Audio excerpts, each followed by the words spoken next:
তুমি কি ভেবেছো আমি দেখিনি? ওই মেয়েটা তোমার কাঁধে হাত রাখলো কেন? অদিতি, এখন রাত 11টা বাজে।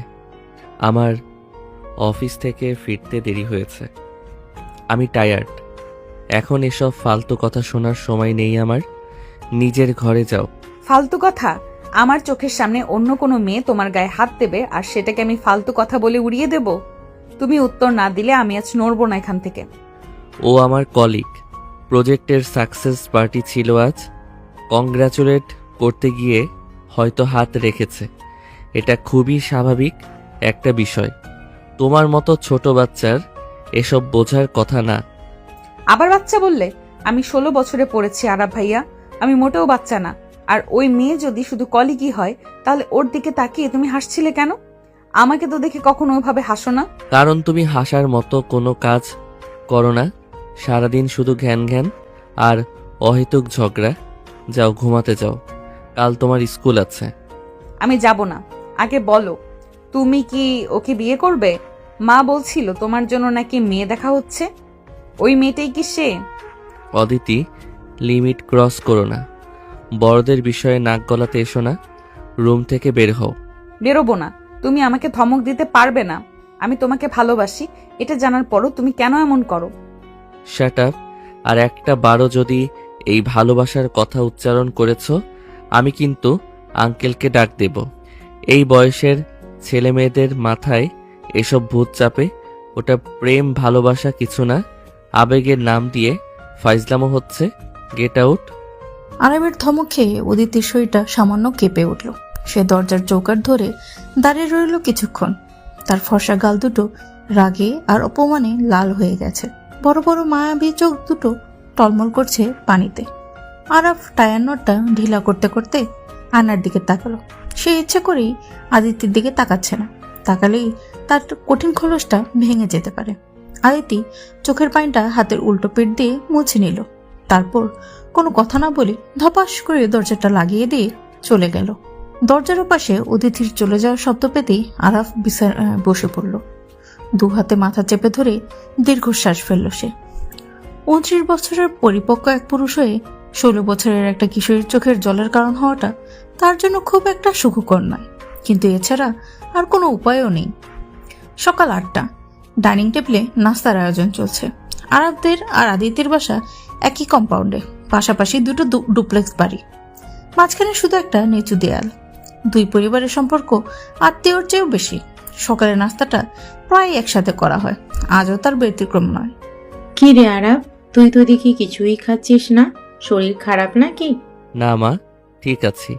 আসলে কাল রাতে ডিনারটা একটু হেভি হয়ে গিয়েছিল, তাই খিদে নেই। আরাব চার কাপে চুমুক দিয়ে আর চোখে আদিতির দিকে তাকালো। আদিতি উল্টো দিকে চেয়ারে বসে রুটিতে জ্যাম মাখাচ্ছে। আর সে নীল রঙের একটা সালোয়ার কামিজ পরেছে, চুলগুলো বেনুনি করা। খুব সাধারণ সাজেও মেয়েটাকে অদ্ভুত সুন্দর লাগছে। কিন্তু অদিতির মুখে কোনো কথা নেই। সে একবারও আরাবের দিকে তাকাচ্ছে না। এই ব্যাপারটা আরাফকে অস্বস্তিতে ফেলে দিচ্ছে। প্রতিদিন সকালে আরাফকে দেখা মাত্রই অদিতি এক গাদা কথা বলে। আজ তার এই নীরবতা যেন ঝড়ের পূর্বাভাস।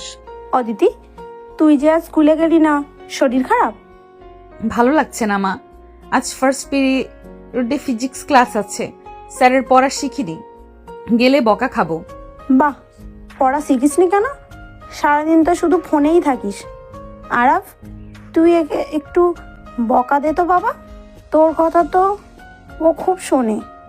আন্টি, ও এখন বড় হয়েছে, নিজের ভালো মন্দ বোঝার বয়স হয়েছে। পড়ালেখা না করলে ক্ষতিটা ওরই হবে। আমি আর কত বলবো? আরাফের গলার স্বরটা খুব ভাবলেশীন শোনালো। খবরের কাগজে মন দিয়ে দেয়ার ভান করলো। অদিতি রুটিতে কামড় দিতে গিয়েও থেমে গেল। আরাফের এই কথাগুলো যেন বিদ্রুপাত্মক, সেটা বুঝতে তার বাকি রইল না। কাল রাতেই তাকে বাচ্চা বলে অপমান করা হয়েছে, আর এখন সবার সামনে তাকে বড় হওয়ার দোহাই দেওয়া হচ্ছে। অদিতি প্লেটটা ঠেলে দিয়ে উঠে দাঁড়ালো। আমার খিদে নেই, আমি আসছি। অদিতি হনহন করে সিঁড়ি দিয়ে উপরে উঠে গেল। রেহানা বেগম অবাক হয়ে মেয়ের যাওয়ার পথের দিকে তাকিয়ে রইলেন। সুলতানা বেগম দীর্ঘশ্বাস ফেললেন। মেয়েটা দিন দিন খুব জেদি হয়ে যাচ্ছে। আরব খবরের কাগজের আড়াল থেকে সব দেখলো, কিন্তু কিছুই বলল না। তার বুকের ভেতরটা কেমন যেন চিনচিন করছে। কাল রাতে একটু বেশি বকা দেয়া হয়ে গেছে হয়তো। ঘড়িতে সকাল 10টা। আরব অফিসে যাওয়ার জন্য তৈরি হয়ে নিচে নেমেছে। গ্যারেজ থেকে বাইকটা বের করার সময় সে দেখলো অদিতি দোতলার বারান্দার রেলিং ধরে দাঁড়িয়ে আছে। তার দৃষ্টি শূন্য। আরব হেলমেটটা হাতে নিয়ে বাইকের উপর রাখলো। ইচ্ছা করছে একবার ডেকে কথা বলতে, কিন্তু নিজেকে সংবরণ করলো। সে জানে এখন একটু নরম হলেই অদিতি আবার সেই অবুঝ আবদারগুলো নিয়ে বসবে। আরব মনে মনে কথাগুলো বলল। সরি অদিতি, আমি বাধ্য। আমাদের বয়সের ব্যবধান 13 বছর। সমাজ, বাস্তবতা এসব তুমি বুঝবে না। তোমার এই আবেগটা বয়সের দোষ, 2 দিন পর কেটে যাবে। তখন তুমি হাসবে এসব ভেবে। তোমাকে রক্ষা করার জন্যই আমাকে এই নিষ্ঠুর শাস্তি হচ্ছে। আরব বাইক স্টার্ট দিল। ইঞ্জিনের শব্দে অদিতির ঘোর কাটলো। সে দেখলো আরব চলে যাচ্ছে। একবারও তাকালো না তার দিকে। অদিতির খুব কান্না পেল। সে দৌড়ে নিচের রুমে গিয়ে বালিশে মুখ গুজল। তার মনে হচ্ছে আরব তাকে একটুও বোঝে না, কিন্তু অদিতি কি সহজে হার মানার পাত্রী? সে মনে মনে প্রতিজ্ঞা করলো আরবের এই গাম্ভীর্যের মুখোশটা সে খুলবেই। বিকাল গড়িয়ে সন্ধ্যা। আকাশটা মেঘলা হয়ে আছে। ঘুরে ঘুরে বৃষ্টি পড়ছে। আরব অফিস থেকে ফেরলো তার একটু তাড়াতাড়ি। আজ শরীরটা আসলে ভালো লাগছে না তার। ড্রয়িং রুমে ঢুকতেই দেখলো সোফায় তার মা বসে আছে এবং আদিতির মার সাথে গল্প করছে। আদিতি নেই। আরব নিজের ঘরে চলে গেল। ফ্রেশ হয়ে ল্যাপটপ নিয়ে বসলো, কিন্তু কাজে মন বসছে না। হঠাৎ দরজায় টোকা পড়লো। কে? এসো। দরজা ঠেলে আদিতি ভিতরে ঢুকলো, হাতে ধোয়া ওঠা কফির মগ। আরব একটু অবাক হলো। সাধারণত কাজের বয়ে কফি দিয়ে যায়। অদিতি কফিটা টেবিলের উপর রাখলো। তার পরনে এখন একটা হলুদ রঙের সুতি শাড়ি। 16 বছরের ছিপছিপে শরীরে শাড়িটা তাকে অপরূপা করে তুলেছে। সে শাড়ি সামলাতে হিমশিম খাচ্ছে, কিন্তু চেহারায় একটা গাম্ভীর্য ফুটিয়ে তোলার চেষ্টা করছে। তুমি কফি নিয়ে এসেছো কেন? আর এই অসময়ে শাড়ি পরেছো কেন? কোনো অনুষ্ঠান আছে নাকি? কফিটা আমি বানিয়েছি, চিনি কম, কফি বেশি। তুমি তো এইভাবেই খাও। আর শাড়ি পরেছি কারণ আমার ইচ্ছে হয়েছে। কেউ মানা করেছে? মানা করবে কেন? কিন্তু তোমাকে তো শাড়িতে ঠিক কেমন যেন লাগছে। সামলাতে পারছো না? পড়ে যাবে তো। পড়ে গেলে তুমি ধরবে না? নাকি তখনও বলবে বাচ্চা মেয়ে, সাবধানে চলতে পারো না? আবার শুরু করলে? অদিতি, আমি এখন কাজ করছি, তুমি যাও। কফিটা খেয়ে বলো কেমন হয়েছে, না হলে যাব না। আরব আদিত্যের দিকে তাকালো। মেয়েটার জেদ সাংঘাতিক। আরব কফির মগটা হাতে নিল। এক চমক দিয়ে বুঝলো কফিটা দুর্দান্ত হয়েছে, ঠিক তার পছন্দ মতো। সে মগটা নামিয়ে রাখলো। ভালো হয়েছে? এবার খুশি? শুধু ভালো, স্পেশাল কিছু না? অদিতি রে, আমার মাথাটা ধরিস না প্লিজ। তুমি কি চাও বলো তো? কাল রাতের ঘটনার জন্য সরি শুনতে চাও? ঠিক আছে, সরি। আমি একটু রুড হয়ে গিয়েছিলাম, কিন্তু আমার কথাগুলো মিথ্যে ছিল না। আমি সরি শুনতে আসিনি, আমি এসেছি তোমাকে একটা কথা বলতে। আজ স্কুলের সায়ান আমাকে প্রপোজ করেছে। আরবের হাতের কলমটা থেমে গেল। সে ল্যাপটপের স্ক্রিন থেকে চোখ সরিয়ে আদিতির দিকে তাকালো। তার চলটা শক্ত হয়ে উঠল অজান্তেই। ছেলেটাকে আরব চেনে, অদিতির সঙ্গেই পড়ে। বড্ড বাচাল টাইপের ছেলে। তো আমি কি করব? নাচবো? তুমি কি চাও আমি রাজি হয়ে যাই? ও কিন্তু দেখতেও সুন্দর, আর আমার বয়সী। আমাদের জেনারেশন গ্যাপ নেই। খুব ভালো, রাজি হয়ে যাও। তোমার বয়সের ছেলের সাথেই তোমার রিলেশন হওয়া উচিত। আমার মতো বুড়োর পেছনে সময় নষ্ট করার চেয়ে ওটাই ভালো। Best of luck. আরব খুব শান্ত গলায় কথাগুলো বলল, কিন্তু তার বুকের ভেতরটা যেন দুমড়ে মুচড়ে যাচ্ছে।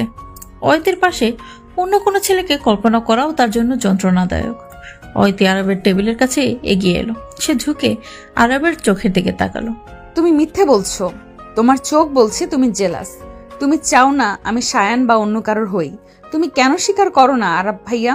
তুমি কেন আমাকে ভালোবাসো? অদিতি, দূরে যাও। এটা অফিস নয়, এটা আমার বেডরুম। এভাবে কাছে এসো না। কেন ভয় পাচ্ছ নিজের নিয়ন্ত্রণ হারিয়ে ফেলার জন্য? অয়তির সাহসে আরব স্তম্ভিত। 16 বছরের একটা মেয়ের মধ্যে এত তীব্র আবেগ আর এতখানি সাহস কোত্থেকে এলো?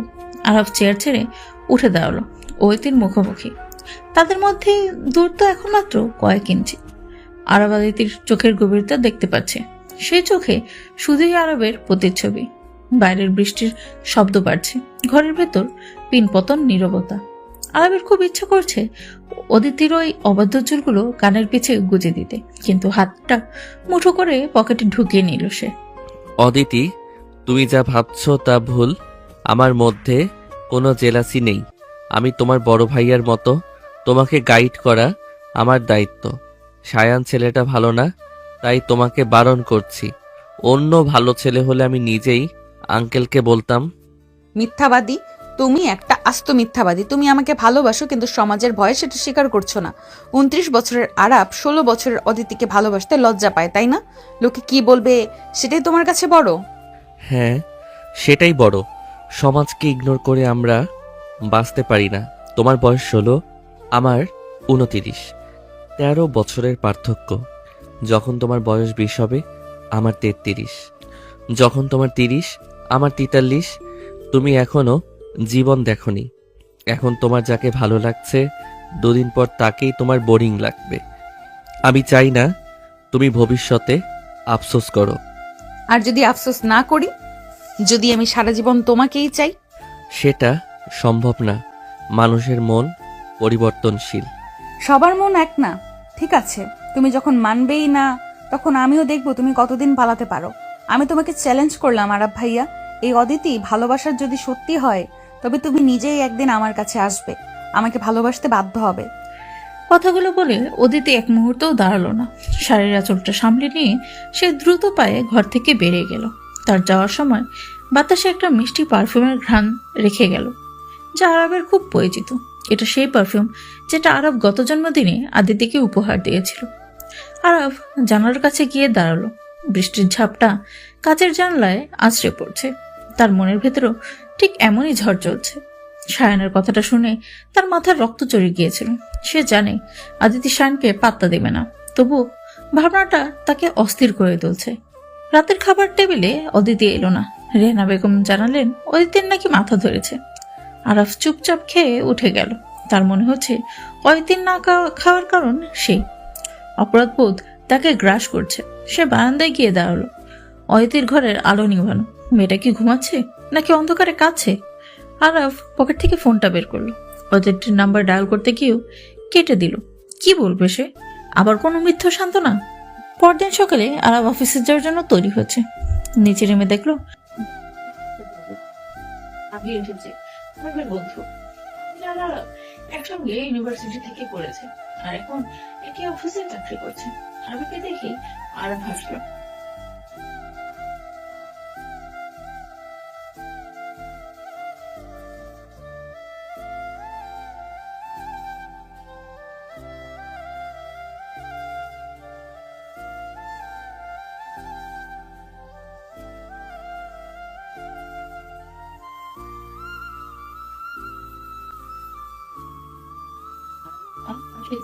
তিনি খুশি হয়ে উঠলেন।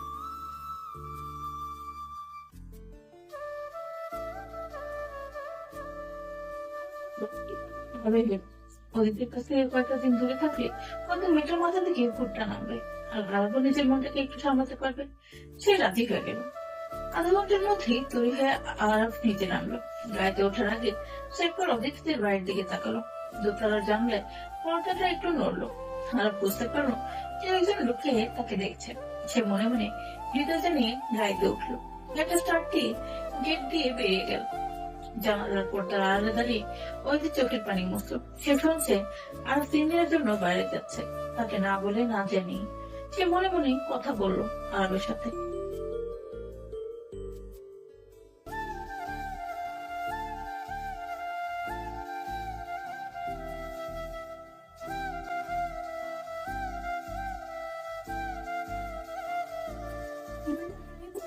আরব সিটে দাঁড়িয়ে দিল। আমি ড্রাইভ করছে, ভিডিওতে গান গাচ্ছে। আরব চোখ বন্ধ করলো, কিন্তু চোখের কথায় ভেসে উঠলো ওই নিশ্চয়ই হলুদ শাড়ি পরা চেহারাটা। আর কানে বাজতে লাগলো সে চ্যালেঞ্জ, তুমি নিজেই একদিন আমার কাছে আসবে। আরব বিড়বিড় করে উঠলো।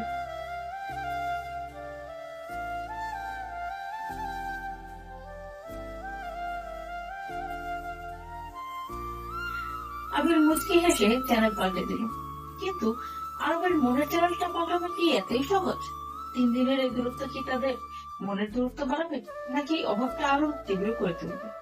সিলেটের গ্র্যান্ড সুলতান রিসোর্টের বারান্দা, চারপাশ নিঃশব্দ, শুধু ঝিঝি পোকার ডাক আর দূরের টিলাগুলো বাতাসের শস্য শব্দ শোনা যাচ্ছে। আরব রেলিং ধরে দাঁড়িয়ে আছে, তার হাতে জ্বলন্ত সিগারেট। সচরাচর সে ধূমপান করে না, কিন্তু আজ মনের ভিতর যে অস্থিরতা কাজ করছে তা কোনোভাবেই শান্ত করা যাচ্ছে না। ঢাকা থেকে বের হওয়ার পর গত 24 ঘন্টায় সে একবারের জন্য অতীতের খোঁজ নেয়নি, ইচ্ছে করেই নেয়নি। সে ভেবেছিল দূরত্বটুকু তাকে শান্তি দেবে, অহিতির প্রতি তার এই নিষিদ্ধ দুর্বলতাটুকু কাটিয়ে উঠতে সাহায্য করবে। কিন্তু ফল হয়েছে উল্টা। প্রতিটা মুহূর্তে তার মনে পড়েছে সে হলুদ শাড়ি পরা জেদি মেয়েটার কথা। বৃষ্টি শব্দ শুনলেই কানে বাজছে অদিতির সেই চ্যালেঞ্জ, তুমি নিজে একদিন আমার কাছে আসবে।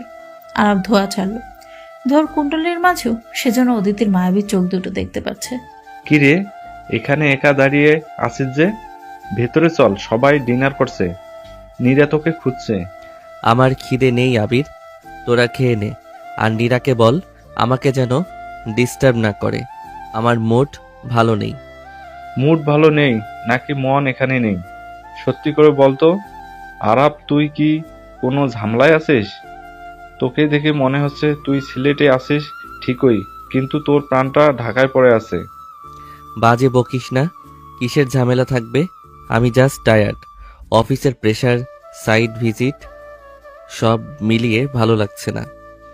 অফিসের প্রেশার তো আমারও আছে, কই আমি তো তোর মতো দেবদাস হয়ে যাইনি। শোন, নীরা কিন্তু মেয়ে হিসেবে দারুণ, স্মার্ট, এডুকেটেড, আমাদের বয়সী। ও তোকে পছন্দ করে, সেটা সবাই বোঝে।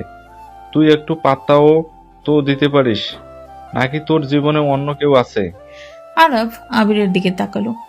আবির তার অনেক পুরনো বন্ধু, তাকে ফাঁকি দেওয়া কঠিন। কিন্তু আরব কি করে বলবে যে তার জীবনে এমন কেউ জড়িয়ে গেছে যাকে সমাজের চোখে আপন করা অপরাধ? সে কি করে বলবে যে 29 বছরের এক প্রতিষ্ঠিত পুরুষের মন 16 বছরের এক কিশোরীর আঁচলে বাধা পড়েছে? আরব সে সিগারেটটা অ্যাশট্রেতে ফেলে দিল। আমার জীবনে কেউ নেই, আর নীরাকে নিয়ে আমার কোনো ইন্টারেস্ট নেই, ও আমার টাইপ না। তোর টাইপটা যে কি সেটাই আজ পর্যন্ত বুঝলাম না। যাই হোক, চল ভেতরে, না খেলে শরীর খারাপ করবে। আরব অনিচ্ছা সত্ত্বেও আবিরের সাথে ভেতরে গেল। ডাইনিং হলে সবাই গোল হয়ে বসেছে। নীরা আরবের সহকর্মী বেশ সাজগোজ করে বসে আছে। আরবকে দেখেই সে এক গাল হাসলো। নীরার বয়স 27, আধুনিক, সুন্দরী এবং বুদ্ধিমতী। কিন্তু আরবের চোখে নীরার এই সৌন্দর্য কেমন যেন প্লাস্টিকের মতো মনে হয়।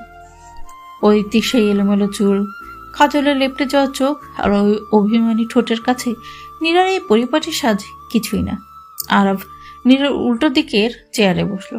হাই আরাফ, আমি তো ভাবলাম তুমি হয়তো আসবেই না। শরীর কি খুব খারাপ? তোমার চোখ মুখ কেমন যেন বসে গেছে। আমি ঠিক আছি নীরা, থ্যাঙ্কস ফর আস্কিং। তুমি একদম নিজের যত্ন নাও না। জানো, আমি তোমার জন্য স্পেশাল করে স্যুপ অর্ডার করেছি, এটা খেলে ফ্রেশ লাগবে। নীরা নিজ হাতে আরবের বাটিতে স্যুপ বেড়ে দিল। আরব ধন্যবাদ জানালো ঠিকই, কিন্তু তার মনে হলো অদিতির হাতের সেই বিচ্ছিরি কফিটাও এর চেয়ে অনেক বেশি তৃপ্তিদায়ক ছিল। অদিতি যখন কফিটা এনেছিল তার চোখে মুখে যে ভালোবাসার অধিকার বোধটা ছিল তা কি নীরার এই ফর্মালিটির মধ্যে আছে? আরব চামচ দিয়ে স্যুপ নাড়তে নাড়তে আনমনা হয়ে গেল। তার পকেটে থাকা ফোনটা ভাইব্রেট করছে না। গত 24 ঘন্টায় অদিতি একটাও মেসেজ দেয়নি, একটা কলও করেনি। এটা কি স্বাভাবিক যে মেয়েটা দিনে 50 বার কল করে জ্বালাতন করতো সে আজ এত চুপ কেন? আরবের ভেতরটা মোচড় দিয়ে উঠল। রাত 12টা, সবাই যার যার রুমে চলে গেছে। আরব বিছানায় শুয়ে এপাশ ওপাশ করছে, ঘুম আসছে না। সে ফোনটা হাতে নিল, হোয়াটসঅ্যাপ ওপেন করলো। অদিতির লাস্ট সিন গতকাল রাত 10টায়, অর্থাৎ আরব চলে আসার পর সে আর অনলাইন হয়নি। আরবের কপালে চিন্তার ভাঁজ পড়ল। মেয়েটা কি অসুস্থ, নাকি রাগে কিছু করে বসলো? আরব আর থাকতে পারল না। সে অদিতির নম্বরে ডায়াল করলো। রিং হচ্ছে, 1 বার, 2 বার, 3 বার, কেউ ধরছে না। আরবের বুকের ধরপড়ানি যেন বেড়ে গেল। সে আবার ডায়াল করল। 4th মাথায় ফোনটা রিসিভ হলো। হ্যালো। ওইতের গলার স্বর শুনে আরব চমকে উঠল। গলাটা কেমন যেন ভাঙা, দুর্বল। সে চনমনে ভাবটা নেই। আরাব বিছানায় উঠে বসলো। অদিতি, ফোন ধরছিলে না কেন? এতক্ষণ লাগে ফোন ধরতে? আমি ঘুমাচ্ছিলাম। তুমি কেন ফোন করেছো? কেন ফোন করেছি মানে? আমি কি খোঁজ নিতে পারি না? তোমার গলা এমন শোনাচ্ছে কেন? তুমি কি কাঁদছিলে? না, কাঁদবো কেন? আমার খুব জ্বর, গলা ব্যথা, কথা বলতে পারছি না। রাখছি। দাঁড়াও, জ্বর মানে? কখন জ্বর এলো? ওষুধ খেয়েছো? আন্টিকে বলেছো? ওষুধ খাওয়ার দরকার নেই। মরে গেলে তো তোমারই ভালো। আপদ বিদায় হবে, তখন আর কেউ তোমাকে জ্বালাবে না, সমাজ নিয়ে জ্ঞান দিবে না। তুমি নিশ্চিন্তে তোমার ওই কলিগদের সাথে পার্টি করতে পারবে। অদিতি, বাজে কথা বলবে না। চুপচাপ উত্তর দাও। জ্বর কত? ডাক্তার দেখিয়েছো? 103 জ্বর। ডাক্তার দেখায়নি। সায়ান এসেছিল বিকালে, ও নোটস দিতে এসেছিল। আমাকে জ্বরের ঘোরে দেখে ও মাথায় জলপট্টি দিয়ে দিয়েছে, ওষুধ এনে দিয়েছে। ও খুব কেয়ারিং, তোমার মতো পাষাণ না। আরবের মনে হলো কেউ যেন তার বুকে হাতুড়ি দিয়ে আঘাত করলো। সায়ান অদিতির বেডরুমে অদিতির মাথায় হাত রেখেছে। আরবের শরীরের রক্ত গরম হয়ে গেল। সে নিজের অজান্তেই মুষ্টিবদ্ধ হাত বিছানায় আছড়ে ফেলল। জেলাসি নামক ভয়ঙ্কর অনুভূতিটা তাকে গ্রাস করে ফেলল মুহূর্তের মধ্যেই। সায়ান তোমার রুমে ঢুকেছিল কার পারমিশনে? আন্টি কোথায় ছিল? তুমি ওকে অ্যালাউ করলে কেন? মা কিচেনে ছিল, আর সায়ান তো আমার বন্ধু, ও তো আমাকে সাহায্য করতেই পারে। তুমি তো ছিলে না, তুমি তো পালিয়ে গেছো। আমার যখন কষ্ট হচ্ছিল তখন তুমি কোথায় ছিলে আরাব ভাইয়া? তুমি তো ছিলে সিলেটে, মজা করছিলে। সায়ান অন্তত পাশে ছিল। শ্যাট আপ, আমি কালই ফিরছি। আর যদি শুনি সায়ান আবার তোমার বাড়ির আশেপাশে এসেছে, আমি ওর পা ভেঙে দেব। আর তুমি এখন চুপচাপ শুয়ে থাকো। আমি ভিডিও কল দিচ্ছি, রিসিভ করো। আমি তোমাকে দেখতে চাই। আমি ভিডিও কল ধরবো না, আমার চেহারা এখন পচা। তাছাড়া আমি এখন নাইট ড্রেস পরে আছি। তুমি তো ভদ্রলোক, আমার মতো অসভ্য মেয়ের সাথে ভিডিও কলে কথা বলা তোমার ঠিক হবে না। অদিতি, আমার ধৈর্যের পরীক্ষা নিও না। ভিডিও কল রিসিভ করো নাও। আর ভিডিও কল দিল। কিছুক্ষণ রিং হওয়ার পর স্ক্রিনে আদিত্যের মুখ ভেসে উঠল। ঘরটা অন্ধকার, শুধু বেড সাইডে ল্যাম্পের মৃদু আলো জ্বলছে। অদিতির চুলগুলো এলোমেলো, চোখ দুটো ফোলা, নাকটা লাল হয়ে আছে। জ্বরের কারণে তার ফর্সা মুখটা কেমন তামারটায় দেখাচ্ছে। তাকে দেখি আরবের বুকের ভেতরটা হাহাকার করে উঠল। ইচ্ছে করলো এখনই স্ক্রিনের ভেতর দিয়ে হাত বাড়িয়ে মেয়েটার কপালে হাত রাখতে। উফ, তোমার তো অবস্থা খুব খারাপ। চোখ মুখ এমন কেন? তুমি কি ঠিকমতো খাওনি? খাবো কি করে, গিলতে পারছি না। সায়ান সত্যি এসেছিল নাকি আমাকে রাগানোর জন্য বলছো? কেন? সত্য হলে কি খুব জ্বলবে তোমার? তুমি তো আমাকে ভালোবাসো না, তাহলে আয়ান আমাকে ছুলে বা আমার যত্ন নিলে তোমার সমস্যা কোথায়? সমস্যা আছে, কারণ তুমি আমার, মানে তুমি ছোট। তোমার ভালো মন্দ দেখার দায়িত্ব আমার। আবার সেই দায়িত্ব? ভালোবাসার কথা স্বীকার করতে কি খুব কষ্ট হয়? এই যে এখন তোমার চোখ বলছে তুমি ছটফট করছো আমার কাছে আসার জন্য। তুমি চাইছো আমাকে বুকে জড়িয়ে ধরতে, আমার জ্বরে তপ্ত কপালে চুমু খেতে। স্বীকার করো আরাব। আরব চুপ করে তাকিয়ে রইল স্ক্রিনের দিকে। অদিতির কথাগুলো তীরের মতো বিঁধছে। হ্যাঁ, অদিতি ঠিক বলেছে। আরব এই মুহূর্তে পৃথিবীর সবকিছুর বিনিময় করতে রাজি আছে, শুধু যদি সে এখন অদিতির পাশে থাকতে পারত। এই অবুঝ মেয়েটার তপ্ত শরীরে শীতল স্পর্শ হতে পারত। আরবের চোখের দৃষ্টি গভীর হলো। সে গলার স্বর খাদে নামিয়ে আনলো। যদি বলি চাই, যদি বলি এখন ইচ্ছে করছে তোমাকে পাজরে বিষিয়ে নিতে, যদি বলি তোমার ওই জ্বরে পোড়া ঠোঁট দুটো ছুঁয়ে দেখতে ইচ্ছে করছে, তাহলে কি তোমার জ্বর কমবে? আরবের এমন কথা শুনে অদিতি স্তব্ধ হয়ে গেল। সে বিশ্বাস করতে পারছে না আরব এমন কথা বলছে। তার হৃস্পন্দন বেড়ে গেল। জ্বরের ঘোরের সাথে এখন যোগ হলো এক অদ্ভুত নেশা। আরবের এই গম্ভীর পুরুষালী কণ্ঠস্বর আর নিষিদ্ধ ইচ্ছেগুলো কথা শুনে অদিতির সারা শরীরে শিহরণ খেলে গেল।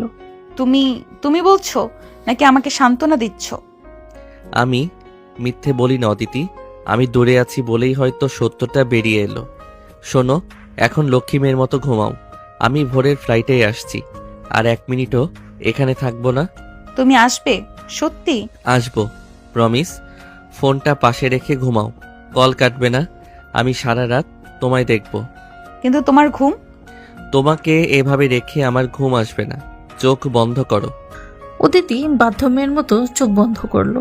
ফোনের স্ক্রিনে আরব অপলক দৃষ্টিতে তাকিয়ে রইল ঘুমন্ত আদিত্যের দিকে। জ্বরের কারণে মেয়েটা মাঝে মাঝে কেঁপে উঠছে। আরব ল্যাপটপে দ্রুত ইমেল টাইপ করলো। অফিসের বসকে জানালো জরুরি ফ্যামিলি ইমার্জেন্সির কারণে তাকে ফিরতে হচ্ছে। আবিরকে একটা মেসেজ দিয়ে রাখলো। বাইরে তখনও বৃষ্টি পড়ছে। আরব জানে কাল সকালে ঢাকা ফিরে তাকে এক কঠিন পরিস্থিতির সম্মুখীন হতে হবে। নিজের মনের সাথে আর যুদ্ধ করা সম্ভব নয়, কিন্তু সমাজ, পরিবার, বয়সের ব্যবধান, সব প্রশ্নের উত্তর তার জানা নেই। শুধু জানে অদিতিকে ছাড়া তার পক্ষে আর নিঃশ্বাস নেওয়া সম্ভব নয়। পরদিন দুপুর আরব যখন ঢাকায় নিজের বাড়ির সামনে নামলো তখন আকাশ পরিষ্কার। সে সোজা আদিত্যের বাড়িতে গিয়ে ঢুকলো। ড্রয়িং রুমে রেহানা বেগম চিন্তিত মুখে বসেছিলেন। আরবকে দেখে অবাক হলেন। কিরে আরাফ, তুই না পরশু ফিরবি, আজই চলে এলি? কাজ শেষ হয়ে গেছে আন্টি। অদিতির কি অবস্থা? শুনলাম জ্বর। হ্যাঁ রে বাবা, মেয়েটা কাল রাত থেকে জ্বরে কাতরাচ্ছে, কিছু খাচ্ছেও না। ডাক্তার এসে ওষুধ দিয়ে গেছে, কিন্তু জেদ ধরে বসে আছে, তুই না আসা পর্যন্ত খাবে না। কি যে করি এই মেয়েকে নিয়ে। আর আবার কোনো কথা না বলে সোজা অদিতির ঘরের দিকে গেল। দরজার কাছে গিয়ে দেখলো দরজাটা ভেজানো। সে আলতো করে ধাক্কা দিল। ঘরের ভেতরে ওষুধের কড়া গন্ধ। অদিতি কম্বল মুড়ি দিয়ে শুয়ে আছে। আর ধীর পায়ে এগিয়ে গিয়ে বিছানার পাশে বসলো। অদিতির কপালে হাত রাখলো। গা পুড়ে যাচ্ছে জ্বরে। আরবের স্পর্শ পেতেই অদিতির চোখ মেলল। ঘোড়াটা চোখে তাকিয়ে সে বিশ্বাস করতে পারলো না যে আরব সত্যিই এসেছে। তুমি নাকি আমার স্বপ্ন দেখছি? স্বপ্ন না পাগলি, আমি এসেছি। বলেছিলাম না আসবো। অদিতি দুর্বল হাতে আরবের হাতটা চেপে ধরলো। আরব অদিতিকে তুলে বালিশে হেলান দিয়ে বসালো। টেবিল থেকে সুপার বাটিটা হাতে নিল। হা করো, খেয়ে নাও। খাবো না। আগে বলো, তুমি কি সায়নকে মারবে? যদি তুমি ঠিক মতো খাও আর তাড়াতাড়ি সুস্থ হও তাহলে মাফ করে দেব। আর যদি না খাও তাহলে এখনই গিয়ে ওর ঠ্যাং ভেঙে আসবো। তুমি জেলাস হলে তোমাকে খুব সুন্দর লাগে আয়ন ভাইয়া। চুপ করো, বেশি কথা বলবে না। নাও খাও। আরব পরমমতায় অদিতিকে স্যুপ খাইয়ে দিল। অদিতির চোখ থেকে জল গড়িয়ে পড়ছে। সে এই আরবকে চেনে না। এই আরব অনেক বেশি আপন, অনেক বেশি কেয়ারিং। খাওয়া শেষে আরব টিস্যু দিয়ে অদিতির মুখ মুছে দিল। তারপর সে উঠতে নিল, কিন্তু আদিত্য তার হাত ছাড়ল না। যেও না, আমার পাশে বসো। আমি আছি, কোথাও যাচ্ছি না। একটা কথা রাখবে? কি কথা? আমাকে একটু জড়িয়ে ধরবে, খুব শীত করছে। কম্বলে শীত মানছে না। তোমার বুকে একটু জায়গা হবে? আরব চারপাশটা একবার দেখে নিল। দরজাটা লক করা হয়নি, কিন্তু ভেজানো আছে। বাড়িতে কেউ উপরে আসবে না এখন। অদিতির কাতরার্তি তাকে দুর্বল করে দিল। সে জুতো খুলে বিছানায় উঠল। অদিতিকে আলতো করে নিজের বুকের সাথে জড়িয়ে ধরল। অদিতি মাথাটা আরবের চড়া বুকে আশ্রয় পেল। আরবের শরীরে উষ্ণতা অদিতির জটে পড়ে শরীরে প্রশান্তি এনে দিল। আরব এক হাত দিয়ে অদিতির মাথায় বিলি কেটে দিতে লাগলো। খুব কষ্ট হচ্ছে? না, এখন আর কিছু হচ্ছে না। তুমি আছো, সব কষ্ট শেষ। আরাব, তুমি কেন বোঝো না? তুমি আমার সব ওষুধ। আরব কোনো উত্তর দিল না। সে অদিতির চুলের মাঝে মুখ ডুবিয়ে দিল। পরিচিত সেই শ্যাম্পুর ঘ্রাণ। আরবের মনে হলো এই মুহূর্তটাই সত্যি, বাকি সব সমাজ, বয়স, লোকলজ্জা সব মিথ্যে। সে আদিত্যের কপালে একটা দীর্ঘ চুমু খেলো। আদিত্য আরবের শার্ট খামচে ধরে আরো নিবিড়ভাবে মিশে গেল তার সাথে। ভালোবাসি। ঘুমাও অদিতি, কথা বলো না। অদিতি আরবের বুকে মাথা রেখে ঘুমের দেশে তলিয়ে গেল। আরব জেগে রইল। তার এক হাতে অদিতির পিঠ আর অন্য হাত অদিতির হাতের মুঠোয় বন্দী। সে জানে এই শান্তি বেশিক্ষণ স্থায়ী হবে না। ঝড় আসছে। এই সম্পর্ক জানাজানি হলে দুই পরিবারেই প্রলয় ঘটবে, তা সে কল্পনা করতে পারছে। কিন্তু আজ আর সে পালাবে না। এই চ্যালেঞ্জ সে গ্রহণ করলো। প্রয়োজনে সে সবার সাথে লড়বে, কিন্তু এই ছোট্ট মেয়েটার চোখে জল আর হতে দেবে না। হঠাৎ দরজায় পায়ের শব্দ। আরব চমকে উঠল। সে দ্রুত অদিতিকে বালিশে শুয়ে দিয়ে নামার চেষ্টা করলো, কিন্তু অদিতির হাত তার শার্টের বাটনে আটকে গেছে। ঠিক সেই মুহূর্তে দরজাটা খুলে গেল। অদিতি মা, কেমন আছিস এখন? ও মা, আরাফ তুই কখন এলি? আর তোরা এইভাবে? আরবের মা সুলতানা বেগম দরজায় দাঁড়িয়ে পাথর হয়ে গেলেন। আরব তখনও বিছানায় শোয়া। অদিতির হাত তার শার্টে আটকানো। দৃশ্যটা ব্যাখ্যা করার মতো কোনো ভাষা আরাবের জানা নেই। সে মায়ের চোখের দিকে তাকালো। সে চোখে বিস্ময়, প্রশ্ন আর এক অব্যক্ত ভয়ের ছায়া। আরব বুঝতে পারলো তাদের গোপন পৃথিবীটা আর সবার সামনে উন্মোচিত হয়ে গেছে। এবার শুরু হবে আসল যুদ্ধ। আরাব, আমি কিছু জিজ্ঞেস করছি, তোরা দুজনে এই অবস্থায়? ও তো ছোট বোনের মতো, তুই কি পাগল হয়ে গেছিস? মা, আস্তে কথা বলো। ও অসুস্থ, ঘুমের মধ্যে ভয় পাচ্ছিল, তাই আমি জাস্ট কি? জাস্ট জড়িয়ে ধরে শুয়ে আছিস? আর তোর শার্টের বোতাম? ছি আরাব, আমার নিজেরই লজ্জা লাগছে। তুই নিচে আয় এক্ষুনি। রেহানা বা জামান ভাই দেখার আগেই তুই এখান থেকে বের হ। সুলতানা বেগমের গলা কাঁপছে। তিনি রাগে নাকি অপমানে বেশি কাঁপছেন তা বোঝা যাচ্ছে না। আরব খুব সাবধানে ঐতির হাত থেকে নিজের শার্টের বোতামটা ছাড়িয়ে নিল। ঐতি তখনও গভীর ঘুমে, জ্বরের ওষুধের প্রভাবে সে অচেতন। আরব একবার ঐতির মায়াবীর মুখটার দিকে তাকালো।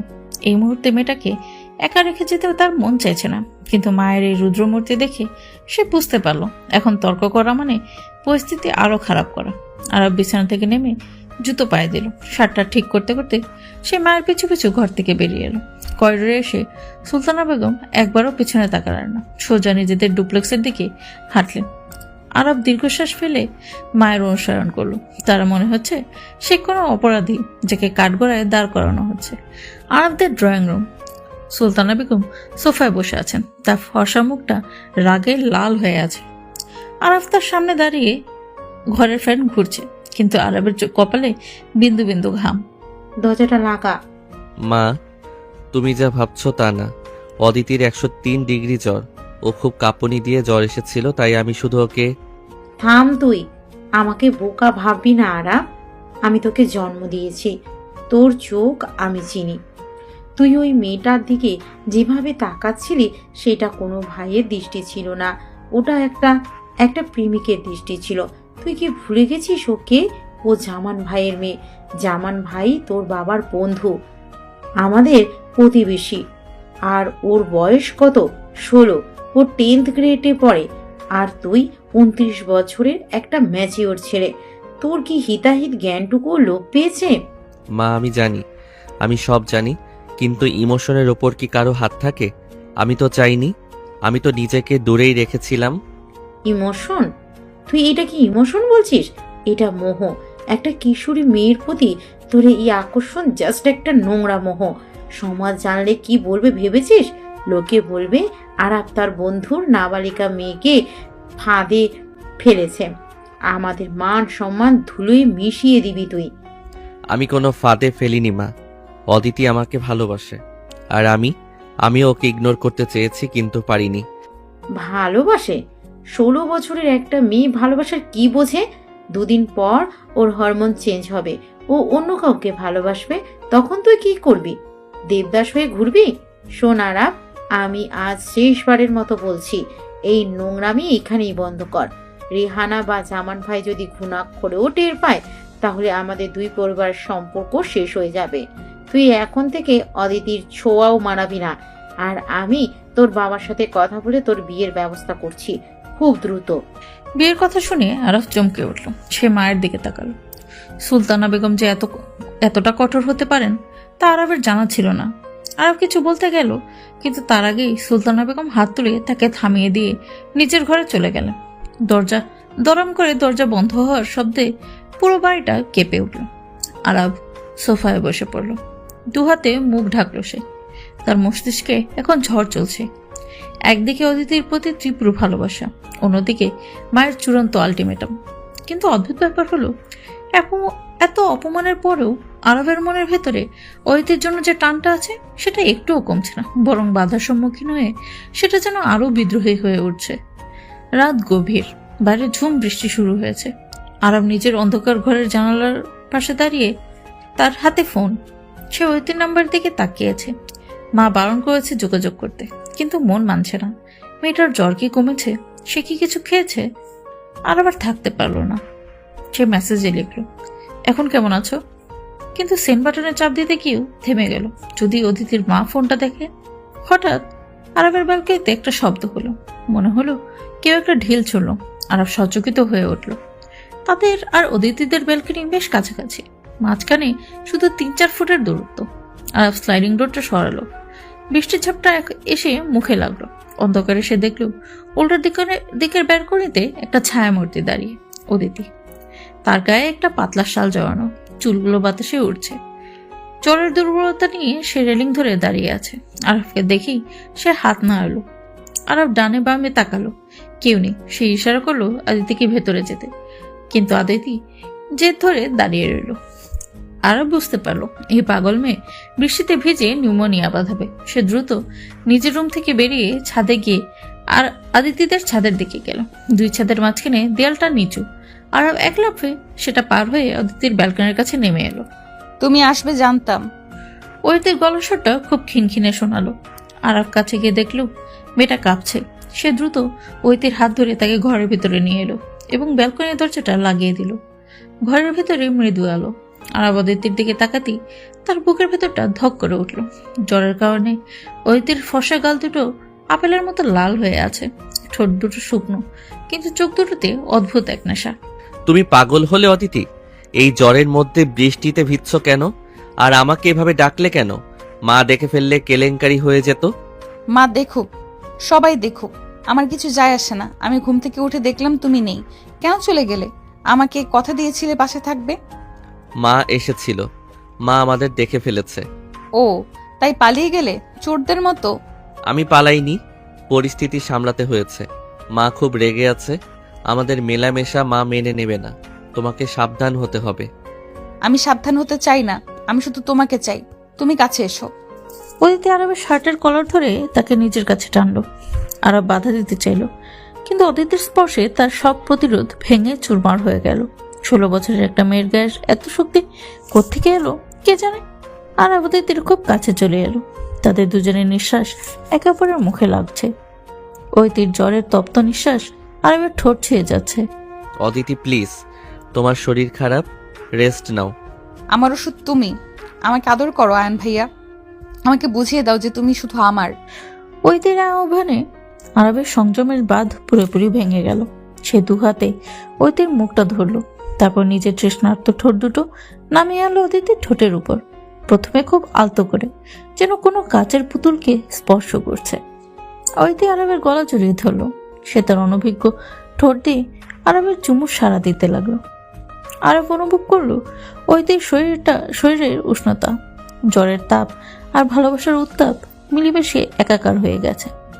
আরব আরো গভীর করলো চুমুটা। সে অদিতির নিজের ঠোঁটের মধ্যে নিয়ে চুষে নিল। অদিতির মুখ থেকে একটা অস্পষ্ট গঙ্গানি বেরিয়ে এলো। আরব তাকে বিছানায় শুয়ে দিল, কিন্তু ঠোঁট আলাদা করল না। সে অদিতির উপরে ঝুঁকে পড়ল। তার হাত অদিতির চুলের ভেতর দিয়ে চলে গেল ঘাড়ে। অদিতির শরীরটা ধনুকের মতো বেঁকে উঠল আরবের স্পর্শে। কয়েক মিনিট ধরেই চলল সেই গভীর চুম্বন। যখন তারা আলাদা হলো, দুজনের শ্বাস প্রশ্বাস দ্রুত। অদিতির চোখ বন্ধ, ঠোঁট ফুলে লাল হয়ে আছে। আরব অদিতির কপালে নিজের কপাল ঠেকিয়ে জোরে শ্বাস নিল। এটা ঠিক হচ্ছে না অদিতি, এটা পাপ। ভালোবাসা কোনো পাপ না। তুমি আমাকে ভালোবাসো, এটাই সত্যি। সমাজ কি বলো তাতে আমার কিছু যায় আসে না। কিন্তু সমাজের মধ্যে আমাদের বাস করতে হয়। মা আমার বিয়ের কথা ভাবছে। কথাটা শুনে উদিতির চট করে চোখ খুলল। তার চোখে সেই নেশা কেটে গিয়েছে, আতঙ্কের ছাপ পড়ল। সে আরবের শার্ট খামচে ধরল। বিয়ে? তুমি বিয়ে করবে অন্য কাউকে? আমি করতে চাই না, কিন্তু মা জোর করছে। পরিস্থিতি জটিল হচ্ছে অদিতি। তুমি যদি অন্য কাউকে বিয়ে করো আমি বিষ খাবো। আমি সত্যি বলছি আরাব, আমি বাঁচবো না। তুমি শুধু আমার। এই যে আমাকে ছুলে, আমাকে চুমু খেলে, এরপর তুমি অন্য কোনো মেয়ের কাছে যাবে? এত বড় প্রতারক তুমি।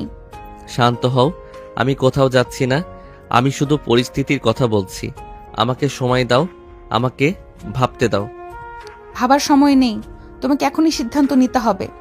হয় তুমি আমার, নয়তো কারণ নয়। আরব অদিতির চোখের দিকে তাকিয়ে দেখলো এক উন্মাদ জেদ। এ মেয়েটা ভালোবাসার জন্য সব করতে পারে।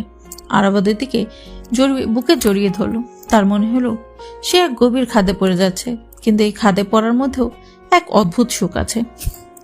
আরব অদিতির ঘাড়ে মুখ গুজে দিল, সেখানে হালকা চুমু খেলো। আমি চেষ্টা করব অদিতি, আমি শেষ পর্যন্ত চেষ্টা করব, কিন্তু তুমি পাগলামি করবে না। সুস্থ হও আগে। সে রাতে আরাব যখন নিজের ঘরে ফিরল তখন ভোর 4টা। সে এক মুহূর্তও ঘুমাতে পারল না। অদিতির ঠোঁটের স্বাদ তখন তার মুখে লেগে আছে, আর কানে বাজছে অদিতির সেই হুমকি, বিষ খাবো। আরাব জানে অদিতি যা বলে তা করার সাহস রাখে। ছেলে মানুষে আবেগের বশবর্তী হয়ে সে যে কোনো দুর্ঘটনা ঘটিয়ে ফেলতে পারে। পরদিন সকাল, নাস্তার টেবিলে এক গম্ভীর পরিবেশ। আরাবের বাবা রাশেদ সাহেব চশমার ফাঁক দিয়ে ছেলের দিকে তাকালেন। সুলতানা বেগম তাকে সবটা খুলে বলেছেন কিনা তা আরব বুঝতে পারছেন, তবে বাবার চাহানি সুবিধাজনক মনে হচ্ছে না। আরাব, তোমার সাথে কিছু কথা আছে। আজ অফিস থেকে আলি ফিরবি। কেন বাবা, কিছু হয়েছে? আসো, তারপর বলবো। আর শোনো, সামনের মাসেই তোমার বিয়ে। মেয়ে ঠিক করা আছে, আমার বন্ধুর মেয়ে, লন্ডনে পড়াশোনা করছে, এখন দেশে সেটেল করবে। আজ সন্ধ্যায় তারা তোকে দেখতে আসবে। আরামের হাত থেকে রুটি টুকরোটা পড়ে গেল। এত দ্রুত? মা তাহলে কালকে রাতেই বাবাকে কনভিন্স করেছে? আরাব মায়ের দিকে তাকালো। সুলতানা বেগম ভাবলেশীর মুখে চায়ে চুমুক দিচ্ছেন, 3 ছেলের দিকে তাকাচ্ছেন না। আরাব বুঝলো এটাই মায়ের চাল, তাকে কোনো সুযোগ না দিয়েই বিয়েটা দিয়ে দিতে চাইছে। বাবা, আমি এখন বিয়ের জন্য প্রস্তুত না। আমার ক্যারিয়ারের দোহাই দিও না। 29 বছর বয়স হলো, আর কত অপেক্ষা করবে? তাছাড়া মেয়েটা খুব ভালো, একবার দেখ, তারপর না হয় সিদ্ধান্ত নিবি। আর এটা আমার অর্ডার। রাশেদ সাহেবের কথার উপর কথা বলার সাহস আরাবের নেই। সে চুপচাপ রইল, কিন্তু তার মনের ভেতর আগুন জ্বলছে। সে কি করবে? অদিতিকে কথা দিয়েছে, আবার বাবার আদেশ, দুয়ের মাঝে সে পিষে যাচ্ছে। বিকেলে অফিসে বসে আরাফ কাজের মধ্যে ডুব দেওয়ার চেষ্টা করলো, কিন্তু পারল না। বারবার অদিতির মুখটা ভেসে উঠছে। আবির এলো তার ক্যাবিনে। কিরে, আজ নাকি তোর বিয়ের পাকা কথা? আন্টি ফোন করেছিল, আমাকেও যেতে বলল। ব্যাপারটা কি বলতো? হুট করে বিয়ে? সিলেটে তো বললি কেউ নেই, এখন শুনছি বিয়ে। আবির প্লিজ, এখন কথা বলিস না। আমি ফেসে গেছি দোস্ত, খুব বাজেভাবে ফেসে গেছি। মানে কি হয়েছে খুলে বল। আমি একজনকে ভালোবাসি, কিন্তু ফ্যামিলি সেটা মানবে না, তাই জোর করে বিয়ে দিচ্ছে। কে সে? নীরা? না, অদিতি। আবির হা হয়ে গেল।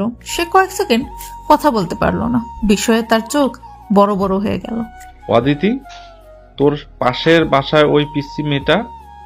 আর আবার ইউ ক্রেজি? ও তো বাচ্চা। ও বাচ্চা না আবির, ওর ফিলিংস রিয়েল। আর আমিও ইনভলভ হয়ে গেছি। আমি ওকে ছাড়া কাউকে ভাবতে পারছি না। দোষ, এটা কিন্তু খুব risky. Generation gap, social status আর ওর বয়স, এটা নিগাল ঝামেলার দিকেও যেতে পারে যদি ওর বাবা মা চায়। তুই কি সব জেনে বুঝে আগুনে হাত দিচ্ছিস? দিচ্ছি, কারণ ওই আগুনেই আমি শান্তি পাচ্ছি। এখন বলো আমি কি করব? আজ সন্ধ্যায় মেয়ে পক্ষ আসছে।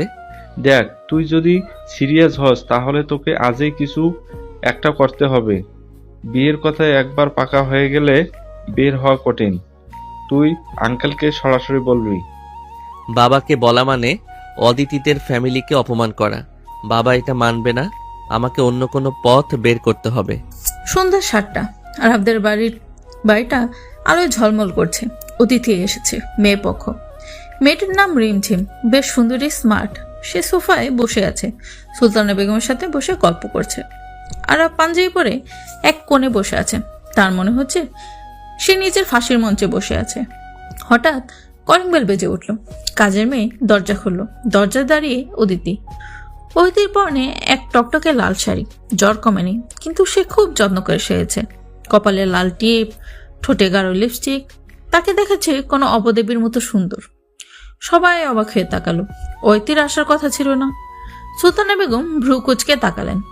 অদিতি, তুমি? শরীর না খারাপ ছিল? এখন ভালো আছি আন্টি। শুনলাম আরাব ভাইয়ের বিয়ের কথা হচ্ছে, তাই দেখতে এলাম। নতুন ভাবিকে দেখবো না? অদিতির গলার স্বরে এমন কিছু ছিল যা আরবের মেরুদণ্ড দিয়ে ঠান্ডা স্রোত নামিয়ে দিল। অদিতি ধীর পায়ে ঘরের ভেতরে ঢুকলো। সে রিমঝিমের সামনে গিয়ে দাঁড়ালো। রিমঝিম হাসি মুখে হাত বাড়ালো। হাই, আমি রিমঝিম। তুমি নিশ্চয়ই আরবের কাজিন। কাজিন? না, আমি আরাব ভাইয়ের প্রতিবেশী, আর একটু বেশি কিছু। ঘরের সবাই স্তব্ধ, পিনপতন নীরবতা। সুলতানা বেগম দ্রুত উঠে দাঁড়ালেন। অদিতি, তুমি এখন বাড়ি যাও, তোমার মা তোমাকে খুঁজছে বোধ হয়। মা জানে আমি এখানে। আন্টি, আপনি কি ভাবিকে বলেছেন আরাব ভাইয়া কাকে ভালোবাসে?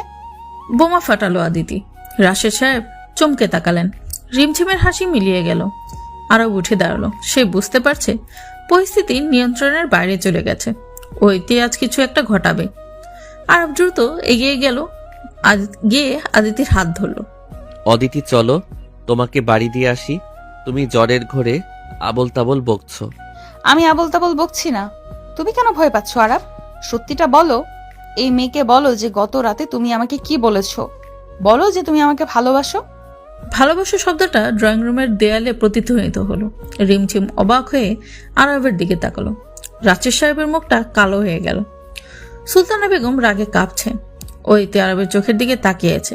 তার চোখে জল আর চ্যালেঞ্জ একসাথে। সে আজ সব হারানোর ভয় নিয়ে এসেছে, কারণ তার আর হারানোর কিছু নেই।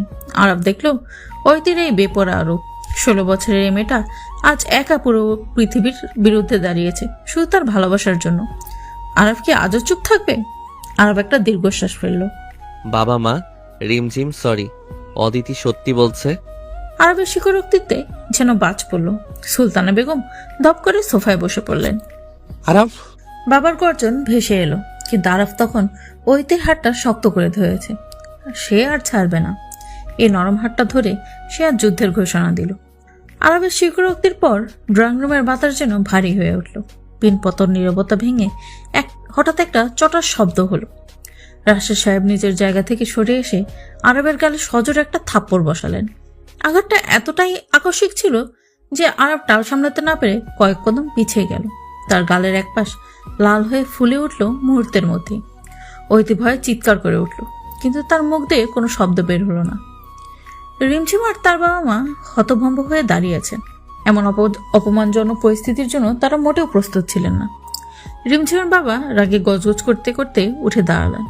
রাশেদ সাহেব, আপনার ছেলেকে শাসন করার মুরদ যখন নেই, তখন আমাদের ডেকে এনে এভাবে অপমান করার মানে কি? ছি, প্রতিবেশী এক কিশোরী মেয়ের সাথে প্রেম, আবার আমাদের সামনে সেটা স্বীকার করার ধৃষ্টতা। আপনার ছেলের চরিত্র বলতে কিছু নেই। রিমঝিম, চলো মা, এই নষ্ট ফ্যামিলিতে তোমার বিয়ে হতে পারে না। ভাই সাহেব, আমাকে মাফ করবেন। আমি লজ্জিত। আমার ছেলে যে এত নিচে নামতে পারে তা আমার জানা ছিল না। বিশ্বাস করুন, আমি এর একটা ভিত করব। আঙ্কেল, বিহি তো আর কি করবেন? আপনার ছেলে তো ক্লিয়ারলি বলেই দিল সে কাকে চায়। আরাব, তোমাকে আমি ডিসেন্ট ভাবতাম, কিন্তু তোমার রুচি যে এত নিচু সেটা ভাবিনি। একটা বাচ্চার সাথে প্রেম, ইউ আর সিক। রিমঝিম আর এক মুহূর্তও দাঁড়ালো না। তার বাবা মায়ের সাথে হনহন করে বেরিয়ে গেল। আরব গালে হাত দিয়ে মেজের দিকে তাকিয়ে দাঁড়িয়ে রইল। তার ভিতরে কোনো অনুশোচনা নেই, আছে কেবল এক জেদি নীরবতা। অতিথিরা চলে যেতেই সুলতানা বেগম বাঘের মতো ঝাঁপিয়ে পড়লেন অদিতির উপর। তিনি অদিতির হাত ধরে হ্যাচকা টান দিলেন। অদিতি ব্যথায় কুকড়ে উঠল, কিন্তু তার হাত ছাড়াতে পারল না। এই মেয়ে, তুই ডাইনি, তুই জাদু করেছিস আমার ছেলেকে। 16 বছর বয়সে তোর পেটে পেটে এত শয়তানি। আমার ছেলের মাথা খেয়ে এখন আমাদের মান সম্মান ডোবাতে এসেছিস। বের হ আমার বাড়ি থেকে। আজ তোকে তোর বাবার সামনে জুতাবো। মা, অদিতির গায়ে হাত দেবে না, খবরদার। ও অসুস্থ, দেখছো না? আরব মায়ের হাতটা ধরে আটকাতে চাইল। সুলতানা বেগম ঘৃণায় ছেলের হাতটা ঝটকা দিয়ে সরিয়ে দিলেন। রাশেদ সাহেব গর্জন করে উঠলেন। তুই চুপ কর কুলাঙ্গার। তুই আজ থেকে আমার মরা মুখ দেখবি। যে ছেলে বাবার সম্মান বোঝে না, সে আমার ছেলে হতে পারে না। তোর জন্য আজ আমাকে ছোট হতে হলো। আর তুই মেয়ে, চল আমার সাথে। আজ জামানকে বলবো তার মেয়ে কি কীর্তি করে বেড়াচ্ছে। ঠিক সেই মুহূর্তে দরজায় অদিতির বাবা জামান সাহেব এবং মা রেহানা বেগম এসে দাঁড়ালেন। তাদের বাড়ির কাজের মেয়ে দৌড়ে গিয়ে খবর দিয়েছে যে পাশের বাড়িতে গন্ডগোল হচ্ছে। জামান সাহেব আরবদের ড্রয়িং রুমের থমথমে পরিবেশ আর অদিতির কান্না ভেজা মুখটা দেখে বিচলিত হয়ে পড়লেন। অদিতির পরনে লাল শাড়ি, চোখের কাজল লেপটে একাকার। তাকে দেখাচ্ছে কোনো বিধ্বস্ত নায়িকার মতো। কি হয়েছে রাশেদ ভাই? এত চেঁচামেচি কিসের? অদিতি এখানে কি করছে? আসুন ভাই সাহেব, আসুন, নিজের মেয়ের কীর্তিটা দেখুন।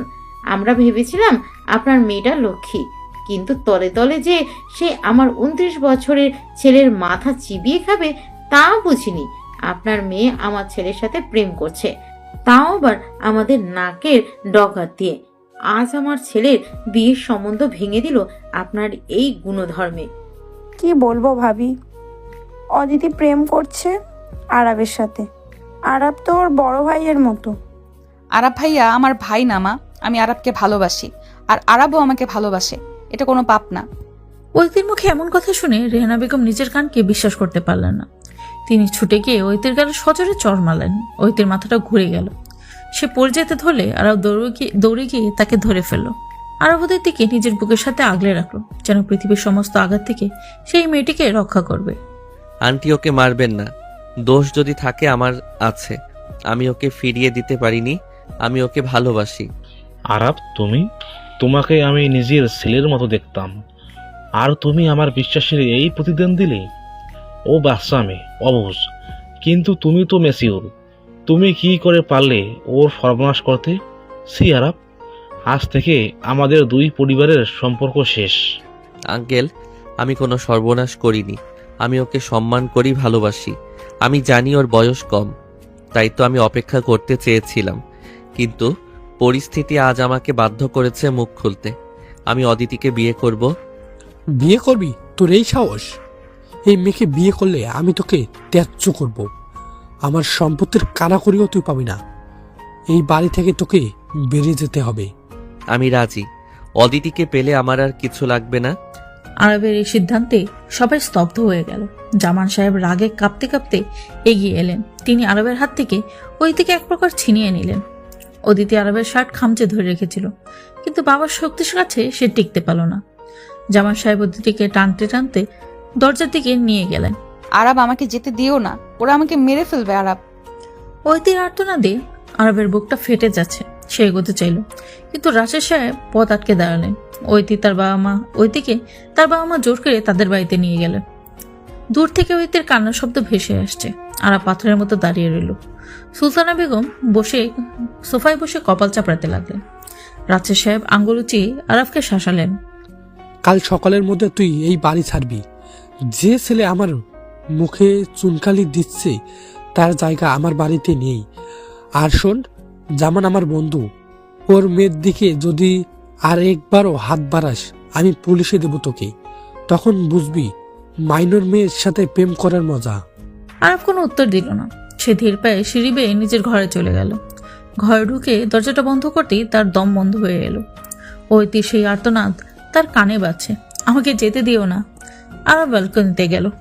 ঐতিদের বাড়িটা অন্ধকার, শুধু অদিতির ঘরের জানালায় আলো জ্বলছে, কিন্তু জানালাটা বন্ধ, হয়তো ভেতর থেকে আটকে দেয়া হয়েছে। আরাফ রেলিং ধরে দাঁড়িয়ে এলো। তার চোখে জল পড়ছে। 29 বছর জীবনে সে কখনো কাঁদেনি, কিন্তু আজ এই 16 বছরের মেয়েটার জন্য তার বুক ভাসছে। রাত তখন 2টো, চারপাশ নিঝুম। আরাফ একটা ছোট ট্রলি ব্যাগ গুছিয়ে নিল। তার ল্যাপটপ, কিছু কাপড় আর দরকারি কাগজপত্র। সে জানে এই বাড়িতে আর তার থাকা হবে না, কিন্তু সে একা যাবে না। সে অদিতিকে এই নরকে রেখে যাবে না। ঐতি বলেছিল আরব যদি তাকে না নেয় সে বিষ খাবে। আরব জানে মেয়েটা কতটা জেদি। আরব নিঃশব্দে নিচে নামলো। বাড়ির সবাই ঘুমে, মেন গেটের দারোয়ান ঘুমাচ্ছে। আরব পিছনের গেট দিয়ে বের হলো। ঐতিদের বাড়ির বাউন্ডারি ওয়ালটা টপকানো তার জন্য কঠিন কিছু না। ছোটবেলায় কতবার এই ওয়াল টপকে ক্রিকেট বল করিয়েছে, আর সে ওয়ালটা টপকে সে তার জীবনসঙ্গীকে আনতে যাচ্ছে। ঐতিদের বাড়ির পেছনের দিকটা বেশ অন্ধকার। একটা বড় আম গাছ ঐতিদের ঘরের ব্যালকনি ঘেঁষে উঠে গেছে। আর জিম করা ফিট শরীরের অধিকারী, সে সহজেই গাছ বেয়ে দোতলায় উঠল। ব্যালকনির দরজাটা কাচের, ভেতরটা দেখা যাচ্ছে। ঐতি বিছানায় গুটিসুটি মেরে শুয়ে আছে। তার হাত পা বাঁধা নেই, কিন্তু মনে হচ্ছে সে খুব ক্লান্ত। আরাফ কাচের দরজায় টোকা দিল। ঠক ঠক ঠক। ঐতি চমকে উঠল। সে ভয়ে ভয়ে জানালার দিকে তাকালো। অন্ধকারে আরবের মুখটা দেখে তার চোখটা উজ্জ্বল হয়ে উঠল। সে দ্রুত উঠে এসে দরজাটা খুলে দিল। দরজা খুলতেই আরব ভেতরে ঢুকলো এবং সাথে সাথে ওর মুখটা চেপে ধরলো যাতে সে চিৎকার না করে। চুপ, একদম চুপ। কেউ শব্দ পেলে সর্বনাশ হয়ে যাবে। তুমি এসেছো? আমি জানতাম তুমি আসবে। বাবা আমাকে অনেক মেরেছে আরাব, ফোন কেড়ে নিয়েছে, আমাকে কাল গ্রামে পাঠিয়ে দিবে বলেছে। ঐতির গালটা ফুলে আছে জ্বরের দাগে, ঠোঁটের কোণে একটু রক্ত জমে আছে। আরব সেটা দেখে শিউরে উঠল। তার চোয়াল শক্ত হয়ে গেল। সে আলতো করে ঐতির গাল হাত বুলালো। আমি তোমাকে কোথাও যেতে দেব না, আমার সাথে চলো এখনই। কোথায় যাব? জানি না, শুধু জানি এখানে থাকা যাবে না। আমি সব ছেড়ে এসেছি অদিতি। বাবা আমাকে ত্যায্য করেছে। আমার হাতে এখন শুধু তুমি আর আমার ভবিষ্যৎ। তুমি কি আমার সাথে অজানায় পা বাড়াতে পারবে? আমাদের অনেক কষ্ট হবে, হয়তো রাস্তায় থাকতে হবে, না খেয়ে থাকতে হবে। পারবে? আমি তোমার সাথে জাহান্নামেও যেতে পারি, শুধু আমাকে ছেড়ে যেও না। আরাফ অদিতিকে বুকে জড়িয়ে ধরল। এই মুহূর্তে তাদের মধ্যে কোনো কামনা লেশমাত্র নেই, আসে শুধু বেঁচে থাকার আকুতি আর একে অপরের উপর নির্ভরতা। আরাফ অদিতির কপালে একটা চুমু খেলো। 5 মিনিট সময়, শুধু প্রয়োজনীয় 2-1টা কাপড় আর তোমার আইডি কার্ড, জন্ম নিবন্ধন যা পাও সব ব্যাগে ভরো, জলদি। অদিতি দ্রুত হাতে তার স্কুল ব্যাগটা গুছিয়ে নিল। আরাফ পাহারায় রইল, কিন্তু আদিতির চোখে পড়ল টেবিলের উপর রাখা একটা ব্লেডের দিকে। সেটা হাতে নিতেই আরাফ খপ করে হাত ধরল। এটা কি? তুমি না এলে আমি এটা দিয়ে শেষ হয়ে যেতাম। পাগল মেয়ে, আর কখনো এমন কথা ভাববে না। এখন চলো। তারা দুজন আবার সেই আম গাছ বেয়ে নিচে নামলো। আরাফ অদিতিকে সাহায্য করলো। নিচে নেমে দুজনে হাত ধরল। রাতের অন্ধকারে দুইটি ছায়া শহরের পিচ ঢালা পথ ধরে হাঁটতে শুরু করলো। গন্তব্য অজানা, কিন্তু তাদের হাতের মুঠোয় একে অপরের হাত। তাদের এই যাত্রাপথ সহজ হবে না। সমাজ, আইন, পরিবার সবাই তাদের ধাওয়া করবে, কিন্তু আরবের মনে এখন আর কোনো ভয় নেই। সে জানে সে সঠিক কাজটাই করেছে। ভালোবাসাকে রক্ষা করে যদি অপরাধ হয়, তবে সে আজীবন অপরাধী হতে রাজি। ভোর 4টা, তারা সায়দাবাদ বাস টার্মিনালে পৌঁছল। আরবের বন্ধু আবিরকে সে আগে মেসেজ দিয়েছে। আবির একটা সেফ হাউসের ব্যবস্থা করবে বলেছিল উত্তরায়, কিন্তু আরব ভাবলো ঢাকাটা থাকা নিরাপদ নয়, তাকে দূরে কোথাও যেতে হবে, কক্সবাজার কিংবা চিটাগাং। বাসের টিকিট কেটে তারা পেছনের সিটে বসলো। বাস ছাড়তে এখনো আধা ঘন্টা বাকি। ঐতি ক্লান্তিতে আরবের কাঁধে মাথা রাখলো। আরব তার জ্যাকেটটা খুলে ঐতির গায়ে জড়িয়ে দিল। এসি বাসের ঠান্ডায় মেয়েটা কাঁপছিল। আরাব, আমরা কি বিয়ে করব? করব, কিন্তু এখন না। তোমার 18 বছর হতে আরো 2 বছর বাকি। আইনত আমরা এখন বিয়ে করতে পারবো না, কিন্তু সামাজিকভাবে বা ধর্মীয়ভাবে আমরা হয়তো গোপনে বিয়ে করতে পারি। কিন্তু তার চেয়ে বড় কথা, আমাদের এখন বাঁচতে হবে। আমি তোমাকে কথা দিচ্ছি, যেদিন তোমার 18 পূর্ণ হবে সেদিন ধুমধাম করে তোমাকে বিয়ে করব। ততদিন তুমি আমার কাছে আমানত। আমি তোমার কাছে আমানত হতে চাই না, আমি তোমার বউ হতে চাই। তোমার সব অধিকার আমার চাই। সব অধিকারই পাবে, আগে একটু দম নাও, ঘুমাও তো একটু, অনেক ধকল গেছে। ঐতি আরবের বুকে মুখ গুজল। বাসের দুলুনিতে তার চোখ লেগে এলো। আরব জানালা দিয়ে বাইরের ভোরের আলোর দিকে তাকিয়ে রইল। নতুন সূর্য উঠছে, তাদের জীবনে নতুন অধ্যায় শুরু হচ্ছে। এই অধ্যায়ের অনেক ঝড় আসবে, কিন্তু আরব প্রতিজ্ঞা করলো সে অদিতির গায়ে একটাও আঁচল লাগতে দেবে না। বাসটা হর্ন দিয়ে চলতে শুরু করলো। ঢাকা শহর পেছন ফেলে তারা এগিয়ে চললো অনিশ্চিত ভবিষ্যতের দিকে। বাস যখন হাইওয়েতে উঠলো, তখন সকালের আলো ফুটেছে। আরব দেখলো ঐতি গভীর ঘুমে, তার মাসুম চেহারায় এখনো ভয়ের ছাপ। ঐতি আরব অদিতির হাতটা নিজের 2 হাতের মধ্যে নিয়ে আলতো করে চুমু খেল। সরি অদিতি, তোমাকে রাজরানী করে রাখার কথা ছিল, কিন্তু আজ তোমাকে নিয়ে পালিয়ে যাচ্ছি ফেরারি আসামির মতো। কিন্তু বিশ্বাস করো, আমার ভালোবাসায় কোনো খাদ নেই। এই সমাজ আমাদের বয়সের গ্যাপ দেখে, কিন্তু মনের মিল দেখে না। আমরা প্রমাণ করে দেব, ভালোবাসা বয়সের ফ্রেমে মাপা যায় না। হঠাৎ আরবের ফোনটা বেজে উঠল। স্ক্রিনে ভেসে উঠল আবির। আরব ফোনটা রিসিভ করলো। আরাব, তুই কোথায়? পুলিশ এসেছে তোর বাসায়। আঙ্কেল কিডন্যাপিং কেস ফাইল করছে তোর নামে। তুই কি অদিতিকে নিয়ে গেছিস? হ্যাঁ আবির, আমি ওকে নিয়ে যাচ্ছি। পাগল হয়েছিস? এটা তো কিডন্যাপিং কেস, তুই ফেসে যাবি। পুলিশ তোকে ট্র্যাক করছে। ফোনটা এক্ষুনি বন্ধ কর এবং সিম ফেলে দে। আর শোন, চিটাগাং যাস না, ওখানে চেকিং হবে। তুই বরং উত্তরবঙ্গ চলে যা, আমার নানার বাড়ি দিনাজপুরে। ওখানে একটা পুরানো ফার্ম হাউস আছে, আমি লোকেশন টেক্সট করছি। ওখানে কেউ তোকে খুঁজবে না। থ্যাঙ্কস দোস্ত, আমি সিম ফেলে দিচ্ছি। আরব দ্রুত আবিরের পাঠানো ঠিকানাটা মুখস্থ করে নিল। তারপর ফোনের সিমটা খুলে জানালা দিয়ে বাইরে ফেলে দিল। বাসটা তখন কুমিল্লার রাস্তা ধরে ছুটছে, কিন্তু আরব বুঝলো গন্তব্য বদলাতে হবে, তাকে বাস বদলাতে হবে। পুলিশের হাত থেকে বাঁচা এত সহজ হবে না। আরবের কপালে চিন্তার ভাঁজ পড়ল। পাশে অদিতির নিশ্চিত ঘুম, এই ঘুম কি বেশিক্ষণ স্থায়ী হবে, নাকি পুলিশের সাইরেন তাদের এই ছোট স্বপ্নটা ভেঙে চুরমার করে দিবে? বাসটা হাইওয়ে এনে ব্রেক করলো। আরাফ অদিতিকে ডাকলো। অদিতি ওঠো, আমাদের নামতে হবে। চলে এসেছি। না, প্ল্যান চেঞ্জ। পুলিশ আমাদের খুঁজছে। এই বাসে থাকা সেফ না, আমরা লোকাল বাসে ভেঙে ভেঙে যাব। অদিতি ভয় পেল না। সে আরবের হাত শক্ত করে ধরলো। তার চোখে এক অদ্ভুত সাহস। সে আরবের দিকে তাকিয়ে হাসলো। তুমি আছো তো, আমার কোনো ভয় নেই। পুলিশ কেন, যমরা জেলেও তোমাকে আমার কাছ থেকে নিতে পারবে না। খুব সাহস হয়েছে তাই না? চলো এবার। তারা দুজন বাস থেকে নেমে ভিড়ের মধ্যে মিশে গেল। তাদের পরনে সাধারণ পোশাক, তাদের স্কুল ব্যাগ আর হাতে ছোট ট্রলি। দেখে মনে হচ্ছে ভাই বোন বা নবদম্পতি কোথাও ঘুরতে যাচ্ছে, কিন্তু তাদের বুকের ভিতরে চলছে তোলপাড়। তারা জানে না দিনাজপুর পৌঁছাতে তাদের কত কাঠখড় পোড়াতে হবে। রাস্তার ধারের এক হোটেলে তারা ঢুকলো। সকালে নাস্তা করা দরকার। ওইতে খুব খিদে পেয়েছে, যদিও সে মুখে বলছে না। আরব পরোটা আর ভাজি অর্ডার করলো। ওইতি আরবের দিকে তাকিয়ে আছে এক পলক। এভাবে তাকিয়ে থেকো না, লোকে সন্দেহ করবে। খাও। তোমাকে দেখছি খামন্ত বিধ্বস্ত, কিন্তু তবুও কি সুন্দর লাগছে তোমাকে, আমার হিরো। আমি হিরো না অদিতি, আমি এখন একজন পলাতক আসামি। তোমার বাবার চোখে আমি ভিলেন। বাবার কথা বলো না। যে বাবা মেয়েকে না বুঝে মারতে পারে সে বাবা নয়। আমার পৃথিবী এখন শুধু তুমি। আরব অদিতির মুখে পরোটাটা তুলে দিল। অদিতি পরম তৃপ্তিতে খেলো। তাদের এই সাধারণ খাওয়াটাই যেন পৃথিবীর সবচেয়ে রোমান্টিক ডিনার। খাওয়া শেষে তারা আবার নামলো পথে। রোদ বাড়ছে, সাথে বাড়ছে অনিশ্চয়তা, কিন্তু আরবের মনের জোর বাড়ছে। সে অদিত্যের দিকে তাকালেই নতুন শক্তি পাচ্ছে। এই 16 বছরের মেয়েটা তার জীবনের মোড় ঘুরিয়ে দিয়েছে। এখন আর পিছু ফেরার পথ, সামনে শুধু এগিয়ে যাওয়া। আর আবার কত দূর? আমার পা আর চলছে না। এই জঙ্গলের মধ্য দিয়ে আমরা কোথায় যাচ্ছি? আর একটু সাহস করো অদিতি। ওই যে দূরে একটা পুরনো বাড়ি দেখা যাচ্ছে, ওটাই আমাদের গন্তব্য। আবিরের নানা বাড়ির বাগান বাড়ি। ওখানে কেউ থাকে না বহুদিন। ওটাই এখন আমাদের পৃথিবী। বাড়িটা তো ভুতুরে মনে হচ্ছে। ওখানে আমরা থাকবো একা? ভয় পাচ্ছ? আমি আছি তো।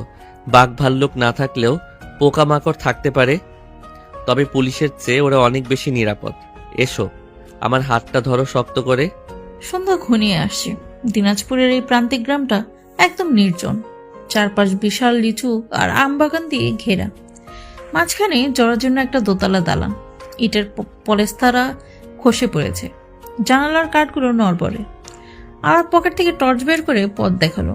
ঝোপঝাড় ঠেলে তারা যখন বাড়ির বারান্দায় উঠলো, তখন অদিতির হাত ধরে গেছে। কত দুদিন ধরে তারা শুধু ছুটছে, বাস, ট্রাক, শেষে ভ্যান গাড়ি করে এই অজপাড়া গায়ে আসা। আর পকেট থেকে চাবি বের করলো। আবির কোনো একভাবে কেয়ারটেকের মাধ্যমে চাবিটা একটা নির্দিষ্ট জায়গায় লুকিয়ে রেখেছিল। তালা খোলার ক্যাচ ক্যাচ শব্দে নিস্তব্ধতা ভেঙে গেল। ভেতরে ভ্যাপসা গন্ধ, ধুলোর আস্তরণ জমে আছে আসবাবপত্রে। আর টর্চের আলো ফেলে চারপাশটা দেখে নিল। একটা ভাঙা সোফা আর একটা পুরনো পালঙ্ক ছাড়া তেমন কোনো কিছু নেই। এখানে তো বিদ্যুৎ নেই, আমরা থাকবো কি করে? মোমবাতি এনেছি, আর আবির বলেছে পেছনের শেডে জেনারেটর আছে, কিন্তু তেল নেই। কাল সকালে ব্যবস্থা করব। আজ রাতটা এভাবেই কাটাতে হবে। আর ব্যাগ থেকে দুটো মোটা মোমবাতি বের করে জ্বালালো। মোমবাতির হলদে আলোয় অদিতির মুখটা দেখা যাচ্ছে, ক্লান্ত, বিধ্বস্ত, কিন্তু অদ্ভুত সুন্দর। আরব নিজের শার্টটা খুলে ঝাড় পোছা শুরু করলো। অদিতির জন্য পালংটা পরিষ্কার করে দিল। তুমি এখানে বসো, আমি দেখি জল পাই কিনা। টিউবওয়েলটা সম্ভবত পেছনের দিকে। আমাকে একা রেখে যেও না, আমার ভয় করছে। আমি এখানেই আছি, বারান্দার নিচেই। গান গাও, তাহলে ভয় লাগবে না। আরব চলে যেতেই অদিতি হাঁটুতে মুখ গুজে বসে রইল। 16 বছরের একটা মেয়ে, যে কিনা এসি রুম আর নরম বিছানা ছাড়া ঘুমাতে পারতো না, সে আজ ভালোবাসার জন্য এই ভাঙা বাড়িতে ধুলোর মধ্যে বসে আছে। কিন্তু তার মনে কোনো আক্ষেপ নেই। আরাফ তার সাথে আছে, এটাই তার শক্তি। কিছুক্ষণ পর আরাফ ফিরল, হাতে এক বোতল জল আর কিছু শুকনো খাবার। নাও, খেয়ে নাও। আজ রান্না করার অবস্থা নেই, কাল গ্রাম থেকে চাল ডাল কিনে আনবো। দুজনে নীরবে বিস্কুট আর জল দিয়ে রাতের খাবার সারলো। বাড়ির ঝিঝি পোকার ডাক আর মাঝে মাঝে শিয়ালের হুক্কা হুয়া। অদিতি আরবের গা ঘেঁষে বসলো। আরব আলতো করে অদিতির চুলে হাত বলিয়ে দিতে লাগলো।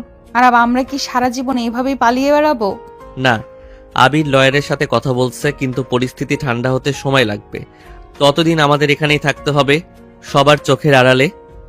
আমার খুব শীত করছে আরাব, আমাকে একটু ওম দেবে? ঐতির কথা আরব তার দিকে তাকালো। মোমবাতির আলোয় ঐতির চোখ দুটো চিকচিক করছে। আরব ধীর লয়ে অদিতিকে নিজের বুকে টেনে নিল। পালঙের উপর দুজনে শুয়ে পড়ল।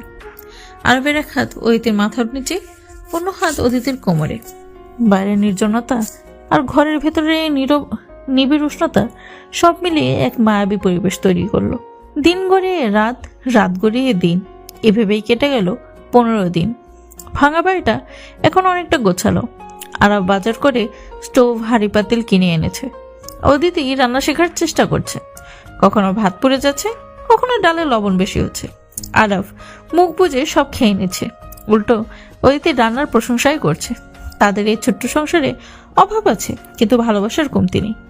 একদিন বিকালে আকাশ কালো করে মেঘ জমল। কালবৈশাখী ঝড়, বাতাসের দাপটে জানালার কপাটগুলো আছড়ে পড়ছে। আরব দ্রুত জানলা বন্ধ করতে গেল। ঐতি তখন রান্নাঘরে খিচুড়ি বসাচ্ছে। হঠাৎ একটা বাজ পড়ার শব্দে ঐতি চিৎকার করে দৌড়ে এসে আরবকে জড়িয়ে ধরলো। আরাব বাঁচাও। শান্ত হও, আমি আছি। ওটা শুধু বাজ পড়ার শব্দ। ঐতির শরীর কাঁপছে, সে আরবের গেঞ্জি খামচে ধরে আছে। আরব জানালা বন্ধ করে ঐতির দিকে ফিরল। ঐতি পরনে একটা পাতলা সুতি শাড়ি, বৃষ্টির ছাটে সেটা ভিজে গায়ের সাথে লেপটে আছে। তার ভেজা চুলগুলো লেপটে আছে ফর্সা গলার কাছে। আরবের দৃষ্টি আটকে গেল ঐতির কম্পিত ঠোঁটের দিকে। নির্জন এই বাড়িতে বাইরের তুমুল ঝড়ের মধ্যে তাদের ভেতরের সংযমের বারটা আজ খুব নড়বড়ে। তুমি আমাকে এইভাবে দেখছো কেন? তোমাকে দেখছি না, আমার সর্বনাশ দেখছি। অদিতি, সরে যাও, আমার খুব কাছে এসো না। কেন আসবো না? তুমি আমার সব। আমরা তো পালিয়েই এসেছি একসাথে থাকবো বলে, তবে এই দূরত্ব কেন? ঐতি আরবের গলার কাছে মুখ নিয়ে গেল। তার গরম নিঃশ্বাস আরবের গলায় সুরসুরি দিচ্ছে। আরব চোখ বন্ধ করে ফেলল। তার 29 বছরের পুরুষের সত্তা জেগে উঠছে। সে ঐতির কোমর ধরে তাকে নিজের দিকে টানল। ঐতি আরবের চোখের দিকে তাকিয়ে হাসলো, সে পরিচিত জেদি হাসি। আজ তো আর কোনো বাধা মানবো না আরাব। আজ আমি তোমার হতে চাই সম্পূর্ণভাবে। তুমি জানো না তুমি কি চাইছো? তুমি এখনো ছোট। আমি ছোট না, আমি নারীকে চিনি, আমি ভালোবাসাকে চিনি। তুমি আমাকে শেখাও, আমাকে আপন করে নাও। আরব আর নিজেকে ধরে রাখতে পারল না, সে ঝটকা দিয়ে ঐতিকে কোলে তুলে নিল। ঐতি আরবের গলা জড়িয়ে ধরল। আরব তাকে নিয়ে শোবার ঘরে গেল। বিছানায় অদিতিকে নামিয়ে দিতেই ঐতি আরবকে টেনে নামালো নিজের উপর। আরবের ঠোঁট আশ্রে পড়ল অদিতির ঠোঁটে। বাইরে ঝড়ের চেয়েও তীব্র ঝড় উঠল তাদের মনের ভেতর। আরব পাগলের মতো চুমু খেতে লাগলো ঐতির গলায়, ঘাড়ে। ঐতি খামচে ধরল আরবের পেট। তার মুখ দিয়ে বেরিয়ে এলো অস্পষ্ট সুখের গঙ্গানি। আরব অদিতির ভেজা শাড়ির আঁচল সরিয়ে দিল। ঐতির অনাবৃত কাঁধে আরবের দাঁতের আলতো কামড় বসতেই ঐতি কেঁপে উঠল। আরব থামল না, সে ঐতির শরীরে প্রতিটি ভাঁজে নিজের অধিকার বসাতে লাগলো। ঐতি আরবের চুলের মুঠি ধরে তাকে আরো কাছে টেনে নিল। আজ থেকে তুমি শুধু আমার। পৃথিবীর কোনো আইন, কোনো সমাজ তোমাকে আমার কাছ থেকে আলাদা করতে পারবে না। আমি তোমাকে আমার আত্মা দিয়ে বিয়ে করলাম অদিতি। আমি তোমারই ছিলাম আরাব, জন্ম জন্মান্তরের জন্য। সেই ঝড়ের রাতে বিদ্যুৎ চমকানো আলোয় দুটি শরীর এক হয়ে গেল। তাদের ভালোবাসার আগুনে পুড়ে ছাই হয়ে গেল সব সংসার, সব ভোগ। আরব তার কিশোরী প্রেয়সীকে নারীত্বে বরণ করে নিল। আর অদিতি তার প্রেমিকের বুকে খুঁজে পেল এক নতুন পৃথিবী। পরের 2 বছর ছিল সংগ্রামের। আরব দিনাজপুরে নিজের নাম বদলে একটা ছোট কনস্ট্রাকশন সাইটে সুপারভাইজারের কাজ নেয়। ঐতি ঘরেই থাকতো, মাঝে মাঝে আরবের জন্য টিফিন নিয়ে যেত সাইটে। তাদের জীবন ছিল খুব সাধারণ কিন্তু সুখের। আবির মাঝে মাঝে এসে টাকা দিয়ে যেত, কিন্তু আরব সে টাকা নিত না। সে নিজের উপার্জনেই সংসার চালাতে চেয়েছিল। ঐতি এই 2 বছরে অনেক পরিবর্তন হয়েছে। সে এখন চমৎকার রান্না করে, ঘর গুছিয়ে রাখে। আর আরব, সে এখন সেই গম্ভীর কর্পোরেট অফিসার নেই। সে এখন একজন দায়িত্ববান স্বামী। সে কাজ শেষে বাড়ি ফিরে বউয়ের হাতে 1 কাপ চা খাওয়ার জন্য বেকুল হয়ে থাকে। 2 বছর পর ঐতির 18তম জন্মদিন। সকালবেলা ঐতি আয়নার সামনে দাঁড়িয়ে চুল বাঁধছে। আর পেছন থেকে এসে তাকে জড়িয়ে ধরল। শুভ জন্মদিন আমার বউ। ধন্যবাদ, কিন্তু গিফট কই? গিফট রেডি, চলো আজ আমরা ঢাকা যাব। ঢাকা? কিন্তু পুলিশ, বাবা। সব ঠিক হয়ে গেছে। তোমার বয়স আজ 18 হলো। এখন আর কেউ তোমাকে মাইনর বলে আটকাতে পারবে না। আবির সব লিগ্যাল পেপারস রেডি করেছে, আমরা আজই কোর্টে গিয়ে সাইন করব। তারপর আমাদের অফিসিয়াল বাসর হবে। ঐতির চোখে জল এসে গেছে। সে ঘুরিয়ে দাঁড়িয়ে আরবের বুকে মাথা রাখলো। এই দিনটার জন্যই তারা এতটা কষ্ট করেছে, এত অপমান সহ্য করেছে। বিকালবেলা ঢাকার জর্জ কোর্ট চত্বর। আবির তার স্ত্রী নীরাকে নিয়ে দাঁড়িয়ে আছে। আরব আর অদিতি রিক্সা থেকে নামলো। ঐতির পরনে একটা নীল শাড়ি আর আরব পরেছে সাদা শার্ট। তাদের দুজনকে খুব মানিয়েছে। অবশেষে the hero Returns. Welcome back দোস্ত। সব তোর জন্য দোস্ত, তুই না থাকলে আমরা বাঁচতাম না। উকিল সব কাগজপত্র তৈরি করে রেখেছিলেন। আরব আর অদিতি সই করলো। সরকারি খাতায় নাম উঠল তাদের। তারা এখন বৈধ স্বামী স্ত্রী। সই করার পর ঐতি যেন যখন কলমটা রাখলো তার হাত কাঁপছিল। আরব তার হাতটা ধরে সাহস দিল। কোর্ট থেকে বেরিয়ে তারা সোজা চলে এলো ঐতির বাড়ির সামনে। 2 বছর পর এই রাস্তায় পা রাখলো তারা। বুকটা ধরপড় করছে। গেটে দারোয়ান তাদের দেখে চিনতে পারলো না প্রথমে। আরব সোজা ঢুকে গেল ড্রয়িং রুমে। রেহানা বেগম সোফায় বসে টিভি দেখছিলেন। আরব আর অদিতিকে দেখে তিনি রিমোটটা হাত থেকে ফেলে দিল। অদিতি, আরাফ। মা। অদিতি দৌড়ে গিয়ে মায়ের পায়ের কাছে গিয়ে বসে পড়ল। রেহানা বেগম প্রথমে পাথর হয়েছিলেন, কিন্তু মাতৃত্বের টানে তিনি আর বসে থাকতে পারলেন না। তিনি মেয়েকে জড়িয়ে ধরে কান্নায় ভেঙে পড়লেন। তুই কোথায় ছিলি মা? আমি ভেবেছিলাম তোকে আর দেখবো না। কত খুঁজেছি তোদের। তোর বাবা তো জেদ ধরেছিল, কিন্তু ভিতরে ভিতরে সেও শেষ হয়ে গেছে। ঠিক তখন সিঁড়িতে নামলেন জামান সাহেব এবং রাশেদ সাহেব। 2 বন্ধু এখন একে অপরের সাথে কথা বলে না, কিন্তু আজ এই দৃশ্য দেখে তারাও থমকে দাঁড়ালেন। আরব এগিয়ে গিয়ে রাশেদ সাহেবের পা ছুঁয়ে সালাম করলেন। বাবা, আমি ফিরে এসেছি। আমি আমার কথা রেখেছি। অদিতির 18 বছর পূর্ণ হওয়ার আগে আমি ওকে বিয়ে করিনি, মানে সামাজিকভাবে করিনি। আজ আমরা রেজিস্ট্রি করে এলাম। আপনারা কি আমাদের মাফ করবেন না? তুই আমার মান সম্মান ডুবিয়েছিলি, কিন্তু আবিরের কাছে শুনলাম তুই নাকি নিজের পায়ে দাঁড়িয়েছিস, কারো সাহায্য ছাড়া। জি বাবা, আমি আপনাদের ছেলে হাঁটতে শিখিনি, ভালোবাসার জন্য লড়াই করেছি, কিন্তু অন্যায় করিনি। মারে, তুই এত বড় হয়ে গেছিস, আমাকে ছেড়ে থাকতে পারলি? বাবা, আমি আরবকে ছাড়া বাঁচতাম না। তোমরা মেনে নাও প্লিজ, আমরা খুব ভালো থাকবো। জামান সাহেব রাশেদ সাহেবের দিকে তাকালেন। রাশেদ সাহেব একটু হাসলেন। 2 বছরের রাগ অভিমান মুহূর্তে জল হয়ে গেল সন্তানদের মুখের দিকে তাকে। সুলতানা বেগমও চলে এলেন। তিনি এসে আরবের কান ধরলেন। পাঁজি ছেলে মাকে ছেড়ে 2 বছর থাকলে কি করে? চল ঘরে চল, আজ আমি নিজের হাতে পোলাও রান্না করব। বাড়িতে আজ উৎসবের আমেজ। 2 বছর আগে সেই অভিশপ্ত সন্ধ্যা আজ এক নতুন আনন্দের রূপ নিয়েছে। রাতে আরব এবং আদিতি ছাদে দাঁড়িয়ে আছে, সেই ছাদ যেখানে তাদের প্রেমে শুরু হয়েছিল। আকাশ ভরা তারা। আরব আদিতিকে পেছন থেকে জড়িয়ে ধরল। চ্যালেঞ্জটা মনে আছে? কোনটা? তুমি বলেছিলে এই অদিতির ভালোবাসা যদি সত্যি হয় তবে তুমি নিজেই একদিন আমার কাছে আসবে। আমি এসেছি অদিতি, আমি হেরে গিয়ে জিতে গেছি। তুমি হারোনি আরব, আমরা জিতেছি। আমাদের ভালোবাসা জিতেছে। এখন তার লিগ্যাল বাধা নেই। তাহলে কি? বাসর রাতে বউকে কি গিফট দেওয়া যায় ভাবছি। তুমি একটা অসভ্য হয়েছো আরব। তোমার জন্যই তো হলাম। ভালোবাসি অদিতি। 16 থেকে 18, 19 থেকে 29, বয়সটা শুধু একটা সংখ্যা। আমাদের ভালোবাসাটাই আসল। আরব ওইতে ঠোঁটে এক দীর্ঘ চুমু খেল। এই চুমুতে কোনো লুকোচুরি নেই, কোনো ভয় নেই, আছে কেবল প্রাপ্তির আনন্দ আর এক নতুন জীবনের অঙ্গীকার। চাঁদের আলোয় তাদের ছায়া দীর্ঘ হতে হতে একাকার হয়ে গেল। তাদের এই গল্প হয়তো সমাজের চোখে বেমানান ছিল, কিন্তু ভালোবাসার ইতিহাসে তা এক উজ্জ্বল দৃষ্টান্ত হয়ে রয়ে গেল। সমাপ্ত।